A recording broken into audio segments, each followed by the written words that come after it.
Okay, so just a couple things here. One, I came across this meme which blows my mind because, it starts off with your standard socialist kind of stuff, right? Homelessness and poverty are humanity's failures, especially in the United States. I imagine that's because we're so wealthy over here. We, quote, are so wealthy. Um, right off the bat, though, what you could say is, well, I'm reminded of the quote. I can't remember who turned it around, but they said taxation is the price we pay for failing to build a civilized society. And that's interesting because it has a double meaning because taxation is coercion. So itself, it's a symbol of being uncivilized, like we have not yet moved beyond brute force to attempt to solve our problems. And but at the same time, it indicates because people believe that if there are people struggling, the main rationalization for the welfare state these days is that people are struggling. So in that sense, it is true that you could kind of view that as a symbol that because there are people struggling, people believe we need the state to fix that. If people weren't struggling, they'd maybe be less inclined to believe that the state should at least exist for welfare. They might think it should exist for other reasons, of course, but anyway, so pretty interesting. But then it goes on. We allow it. All this we talk anybody, anarchists and stuff, we understand why that's nonsense. But every day we choose to live with it. Okay, that one makes a little bit more sense. We need to demand housing for all. Now it starts getting all into this crazy, like, they're calling it radical. In a sense, yeah, because it kind of overturns the general concepts that the so-called United States was allegedly founded upon, though ultimately it wasn't because all states violate property rights. But so anyway, universal basic services, you know, uh, I'm sure that means healthcare and stuff, which they also mentioned down there. So they mention healthcare, but then I'm not sure what basic services would then mean. I'm sure it's internet. On my Facebook page, I posted something about how the government is actually the one monopolizing the internet, the Wi-Fi spectrum. Anyway, they monopolize like 80% of the actual spectrum that's usable.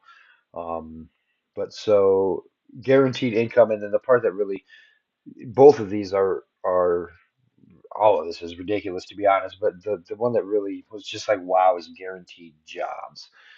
Because if you think about like this shows a complete like lack of understanding what the so-called economy is, right? Like imagine the amount of intrusion necessary for the state or anybody to quote guarantee jobs. Um, you know, goods are produced based on demand, right? Whether they can fabricate it through propaganda or whatever. Either way, people have to want something for it to be lucrative for somebody to try to build it and provide it to them. So, like, if you think of all the negotiations and the value judgments that are going on in everybody's individual minds and how things are brought to market and either fail or don't fail, it's like, what is really going on in the mind of a person who thinks that anybody could guarantee jobs? Right. So, I mean, are they going to tell, quote, consumers, which I'm not sure if they'd have consumers in this situation properly in like the sense of commerce that we usually think of, but are they going to tell the consumers like how much of a certain good that they must want or accept? Or tell some other consumers that they need to want less of a different good so that the state or whoever can move some cogs to a different factory to produce this other good, right? Like, I mean, that's literally insane to think to even imagine that that's possible because even in that case, even in the case that the state is doing this, which is I mean obviously this the way I'm trying to describe this is like because that's what Marxist states do basically. And I mean that's slavery, right? I mean if it were voluntary situation, okay, but the state is not voluntary. So that's also another reason why Marxist states tend to heavily regulate migration. They can't afford for people to leave because that's labor resource and potential production capacity and things that they would potentially be losing. So their system naturally is dependent on, even Marx and Engels said that the state would be generally necessarily applicable that the state were to confiscate the property of all immigrants and rebels. And that makes sense within the, I mean, it's just another kind of nationalistic, collectivistic economic outlook where I mean, literally, the Marxists take it 100% to where the state just owns everything and blah, blah, blah, blah. But so, like, right, how are they going to guarantee jobs, even in the sense that the state were moving us all around, like as though we were just cogs in their machine? You know, how could they guarantee that production is going to, everybody's going to have product? Like, are they just going to start making things up if maybe we don't need a particular amount of a commodity that this factory was making, and like now people aren't just consuming it, or some other factory starts up, and it's just like imagining central planning. It's like literally impossible, because how could you, even if you were to enslave the entire population as Marxists basically advocate, though I'm not saying that they understand that. I mean, but think of the implications of that. Like just guaranteed jobs. How are you going to, of course, because the implications of their belief is this central planning outlook where the state is like moving us all around to, I mean, it basically says that. Marx and Engels basically explain all of that. I just think that people who follow that, and they, do- I think they don't understand what the state is. So they're imagining the state is going to be this decentralized democracy. And I mean, even if you were to decentralize it, it's still going to be a violent and oppressive monopoly, because that's just what a state is. That's why the same thing like classical liberalism is still contradictory. And little small government, local government, if it's still claiming to be the state and authority and government, so-called monopoly on force, it's still going to do the same thing. So but yeah, just this just wild, fantastic economic um, utopian nonsense here. Guaranteed income, guaranteed jobs. Like, I mean, well, what if socialists can't save us from an asteroid hitting the planet or something? Like, they might say, well, neither can capitalism. It's like, well, obviously, but I'm just saying like this language that you're using, like and we don't even need to talk about an asteroid hitting. We just need to understand how goods and why goods are produced in the market, and how they go move around, and why capital moves towards this production versus that production, which is consumer demand and consumer need. Need is in that. Like consumer needs are tied into that. Their need for water, their need for food and shelter. Like that's all worked into the pricing. If it would just leave us alone to leave the market alone to do what it needs to do and work its magic. I probably shouldn't have used that word. It's not magic, but they love to claim that we think the market's going to solve all our problems. And it's like, no, that's not what we're saying. It's just um, markets are pretty good at a lot of really good things. States are necessarily violent, oppressive, and inefficient.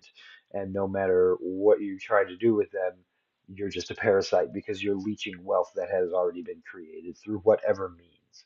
So you don't need to go through the state. So, yeah, totally ludicrous contemplation here coming from this guy, political atheist, which I'm not sure exactly what this is supposed to mean. I used to call myself that a lot because I consider, anarchy is the lack of the belief in the state. Like, I don't believe in authority. Anarchism is a revocation. We revoke the claim of authority. We don't believe in authority, however you want to put that. So we're essentially political atheists. That's a great way to describe it, quite literally, as statism is a cult. Um, that's hallucinating, fantastic, uh, I don't even know how you would come to imagine that any job ever in any system could be guaranteed. Marxists talk about labor vouchers and scarcity. Obviously they envision some communist phase where production is has produced such abundance that property and things are indistinguishable, and we have no need for so-called property rights. But um, just yeah, totally bonkers. Something else I thought that was interesting too was this thing here. I guess I don't know who these guys work for, what they're doing this about, but pretty interesting. I thought I don't know what words to use to describe it, but just interesting. Two men from Europe charged with swatting plots targeting former U.S. President and members of Congress. So I just thought that was pretty interesting. I'm going to try to find out more about this alleged plot here, but. Romanian and a Serbian, targeted roughly 100 people with swatting calls to instigate an aggressive response by police officers at the victims' homes, a federal indictment alleges. So this. Kind of interesting. I wonder what their motives were. But yeah, that I thought that was worth noting that, hey, look at this. What happened here? Somebody decided to try to use the state's police against other agents of the state. That's interesting. Yeah, but a lot of crazy propaganda going on these days with the socialists. Democrats at least say that they're going to mind their own business now. Of course, we all know that's a lie, but yeah, guaranteed jobs not possible no matter what economic system. Um, a person might say, "Oh, well, we could at least strive for that," and I don't even know what that would mean. If you want society to be as productive and produce as much as possible, you should probably leave everybody alone. That seems to be the best way to go about doing it. Stop bad people. But that does not include using the force of the state to, force itself into everybody's negotiations and try to declare what the cost and price of some goods and services or any goods and services should be, or any of that economic nonsense. So, yeah, guaranteed jobs, that's totally a myth.